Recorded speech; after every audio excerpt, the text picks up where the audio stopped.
उत्तर प्रदेश के मुख्यमंत्री योगी आदित्यनाथ ने वाराणसी से शिक्षा व्यवस्था, राष्ट्र निर्माण और नकल संस्कृति को लेकर बड़ा संदेश दिया है। मुख्यमंत्री शिक्षक कैशलेस चिकित्सा योजना के शुभारंभ के अवसर पर मुख्यमंत्री योगी ने साफ कहा कि देश के भविष्य और अखंडता के साथ किसी भी तरह का खिलवाड़ स्वीकार नहीं किया जाएगा। उन्होंने आचार्य चाणक्य के आदर्शों का उल्लेख करते हुए मजबूत राष्ट्र निर्माण की बात कही और बिना किसी का नाम लिए नकल को जन्मसिद्ध अधिकार बताने वाली राजनीति पर भी तीखा हमला बोला।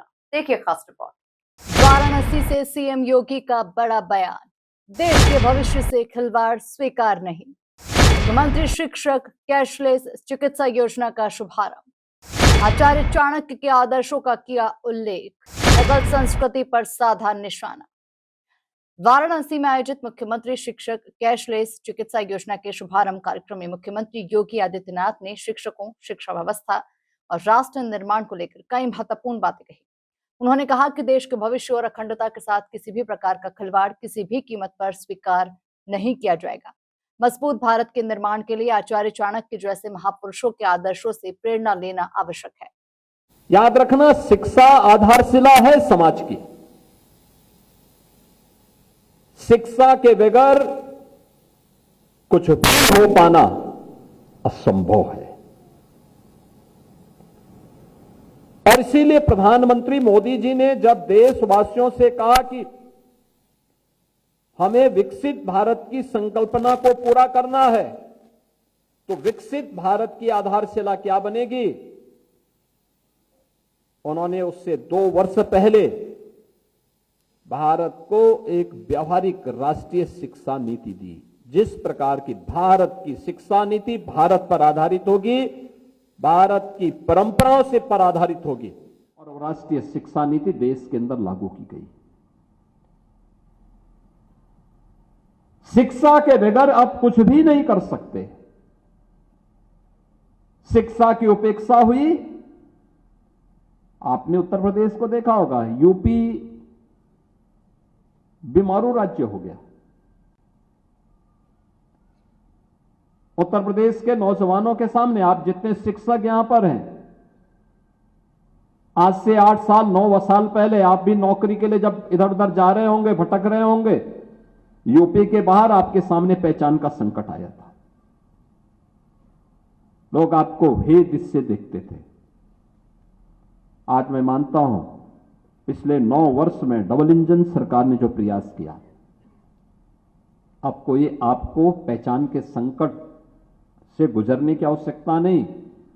आज शिक्षा पर दिया गया ध्यान, शिक्षा पर किया गया कोई भी निवेश कभी व्यर्थ नहीं जाता है और व्यर्थ न जाए इसके लिए सरकार ने अनेक कदम उठाए। शिक्षा का उन्नयन हुआ, उत्तर प्रदेश अब तेजी के साथ दौड़ता हुआ दिखाई दे रहा है।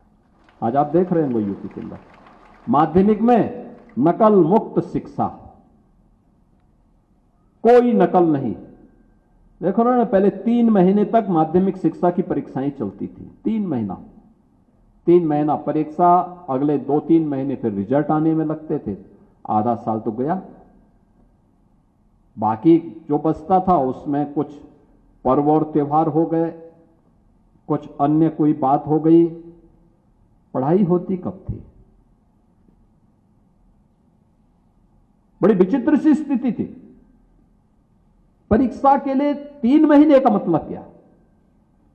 और मैं अभिनंदन करूंगा उन सभी शिक्षकों का और उन सभी अधिकारियों का जिन्होंने इसको कम करते करते करते मात्र 14 दिन के अंदर माध्यमिक शिक्षा की सभी परीक्षाएं संपन्न होंगी। अगले 15 दिन के अंदर परिणाम भी आ रहा है। 1 महीने के अंदर सब कुछ। 56 लाख बच्चे उसमें परीक्षार्थी के रूप में शामिल होते हैं। नकल मुक्त परीक्षा। और नहीं तो पता लगता था कि दूसरे राज्यों के लोग आ रहे हैं परीक्षा देने के लिए, तो वाराणसी नहीं आते थे, लखनऊ नहीं, गोरखपुर सिटी में नहीं, कानपुर में नहीं, गाजियाबाद, गौतम बुद्ध नगर या मेरठ में नहीं। वे परीक्षा देने के लिए कहां से आते थे? वो दूर दराज से, कोई हिमाचल से, कोई जम्मू कश्मीर से, कोई पंजाब से, कोई अन्य राज्य से। और कहां देने के लिए आते थे? बलिया में। गाजीपुर में, आजमगढ़ में, मऊ में। अबे हमने कहा मऊ और आजमगढ़ और बलिया क्या इतने ज्यादा शिक्षा के क्षेत्र में आगे बढ़े हैं क्या? काशी तो मैं मानता था, प्रयागराज में हम मानते थे। तो हमने कहा भी कोई दाल में काला जरूर है, और तब हम लोगों ने इस अभियान को चलाया। आज देखते होंगे सब ऐसे कुकुरमुत्ते सब बंद हो गए, वे सब अड्डे बंद हो गए। ये इस प्रकार की जो शरारत थी वही तो पहचान का संकट खड़ा करती थी और यूपी के नौजवानों के भविष्य के साथ भी खिलवाड़ करती थी, और उन लोगों के भी भविष्य के साथ जो आकर के परीक्षा देते। मैंने कहा भी वो परीक्षा तो कहीं भी दे सकता है। जब हम लोगों ने उसकी तह में गए तो पता लगा नहीं साहब, वो तो ठेका देता था, वो परीक्षा देने थोड़े आता था, उसके पास सर्टिफिकेट पहुंच जाता था। बड़ी विचित्र सी स्थिति है। इसीलिए तो यूपी के एक नेता ने कहा था कि भी नकल करना हमारा जन्मसिद्ध अधिकार है। तो अब जब नकल करना ही जन्मसिद्ध अधिकार है तो फिर किसको क्या कह सकते। योगी आदित्यनाथ ने कहा, एक वक्त ऐसा आया कि उत्तर प्रदेश की शिक्षा व्यवस्था को लोगों ने अपने निहित स्वार्थ के लिए बर्बाद कर दिया। एक नेता ने कहा था कि नकल करना हमारा जन्मसिद्ध अधिकार है। उन्होंने आगे कहा कि देश की अखंडता और भविष्य से खिलवाड़ करने का किसी शख्स को कोई अधिकार नहीं होना चाहिए।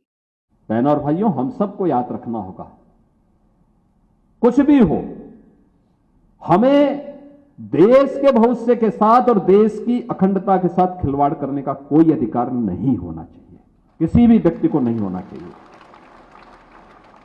और मैं तो आपको बार बार कहता हूं, आपका आदर्श आचार्य चाणक्य हो सकते हैं, आपके आदर्श, आप काशी में हैं, पंडित मदन मोहन मालवीय हो सकते हैं, डॉक्टर राधा कृष्णन हो सकते हैं।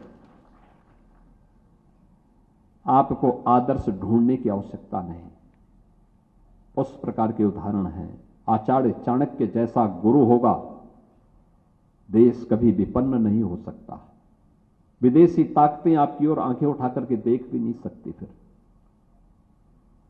उस प्रकार के माहौल को बनाने के लिए और पिछले 9 वर्ष में आप लोगों ने मेहनत की है, एक प्रयास किया है। मैं देखता हूं जब उत्तर प्रदेश के अंदर की आज बहुत सारी स्कीम ऐसी हैं जो राष्ट्रीय स्तर पर एक सक्सेस स्टोरी के रूप में देखी जाती है। ऑपरेशन कायाकल्प, निपुण भारत कार्य अभियान के अंतर्गत किए गए प्रयास, प्रोजेक्ट अलंकार माध्यमिक शिक्षा का, आप सोचो ना। वे कोई हम परिवार को भी देखते हैं, कोई व्यक्ति है अपने बच्चों को पढ़ाता है कि बुढ़ापा उसका ठीक होगा।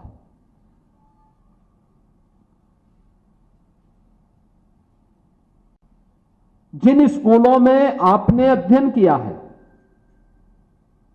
उन स्कूलों में अगर कोई सुविधा नहीं हो पाई है तो हमारा दायित्व बनता कि हम भी कुछ कंट्रीब्यूशन करें, कृतज्ञता ज्ञापित करना। यही है, वो हमारे लिए किसी मंदिर से कम नहीं है। वहां जाके प्रणाम करना, वहां के कार्यक्रमों में भागीदार बनना, उसके प्रति कुछ योगदान कर लेना। और पुराने विद्यालयों में मैं देखता था, वो गवर्नमेंट इंटर कॉलेजेज हैं, बालिकाओं के गवर्नमेंट इंटर कॉलेजेज हैं, शासकीय सहायता प्राप्त निजी क्षेत्र में से संचालित ऐसे विद्यालय हुआ करते थे। बहुत अच्छा काम किया था कभी उन्होंने, देश के लिए एक पीढ़ी को गढ़ने का काम किया था। लेकिन एक समय के बाद हालत उनकी बहुत खराब हो गई, बहुत खराब हो गई थी। कोई देखभाल करने वाला नहीं। एक समय उनकी पहचान थी, वहां एडमिशन के लिए लोगों को तमाम सिफारिशें लगानी पड़ती थी, और तब भी कभी भी संबंधित प्रधानाचार्य या शिक्षक कभी हिम्मत नहीं हारते थे। पूरी तन्मयता के साथ, पूरे मनोयोग के साथ उस कार्य के साथ जुटे रहते थे।